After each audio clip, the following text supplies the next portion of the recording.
I have a question. Is it really worth it to earn every dollar when it means that half your heart is left behind back home? I was only 28 and the scent of stale airplane air still clung to my jacket. I carried one duffel bag, but my luggage was the heavy, invisible burden of leaving behind my son Rico. He was just 3.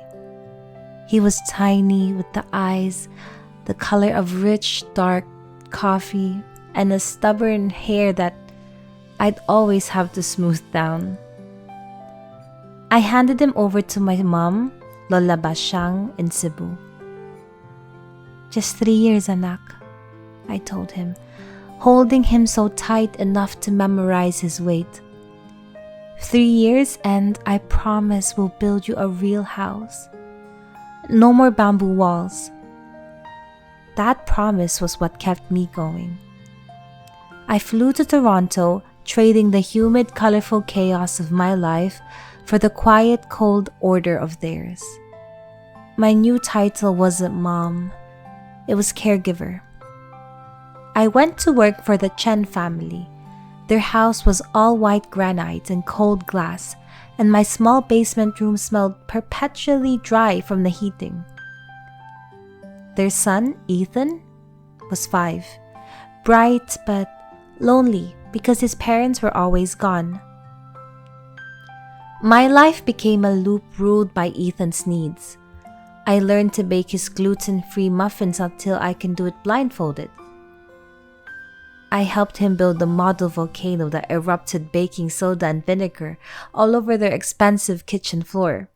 I read him bedtime stories, and my faint Tagalog accent seemed to calm his spirit more than the perfect English of the books. I was his constant. I knew his severe strawberry allergy, and I also caught the fever spiking on his forehead before his parents' nanny cam even registered it. I sat on the cold floor of the gym during his first basketball game because his parents were in a board meeting. I became the mother figure in his daily life. Years flew by in a blur of remittances.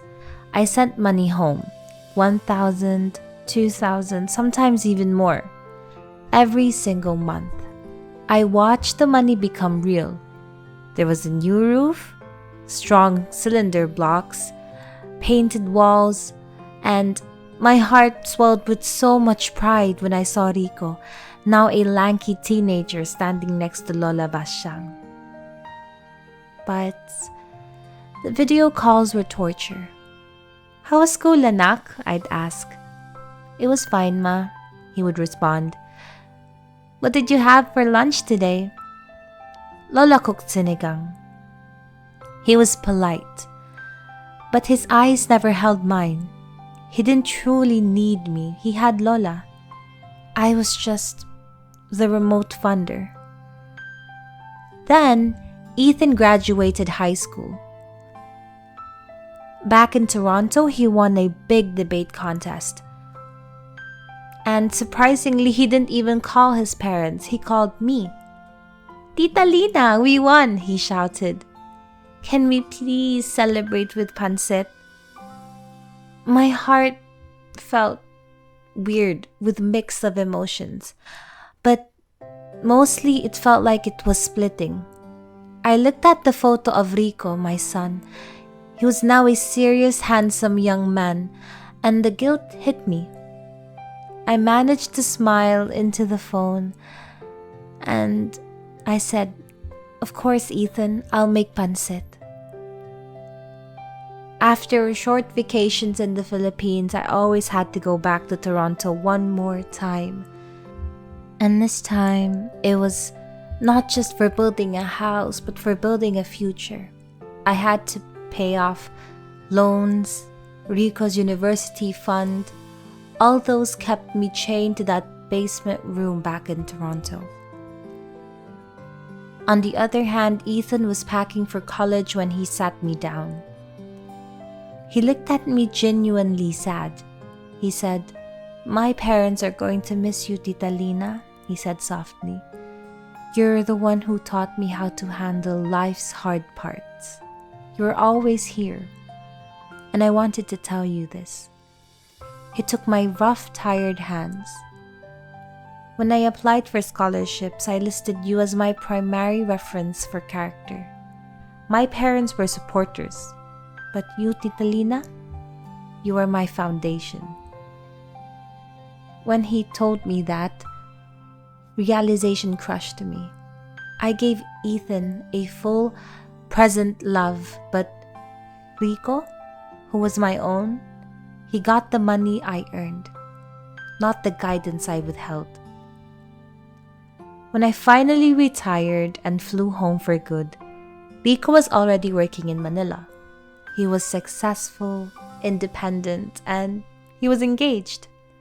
He greeted me politely. He thanked me for the house. When introducing me to his fiancée, he said, "This is my mother who lives abroad." Or sometimes even more coldly, "This is my Tita Lina." The gap between us wasn't just distance, it was time lost. As I sit at the porch of my perfect 2-story house today, I may have succeeded in business, but I failed at the one job that mattered most. The lesson is burned into me. Money can build a structure, but it can't build the memories that make it a home. To all my fellow OFW moms, I speak to you with a full heart. It's not just about money. Spend time with your kids. Be there as much as you can as they grow. Because time lost is a time you'll never get back.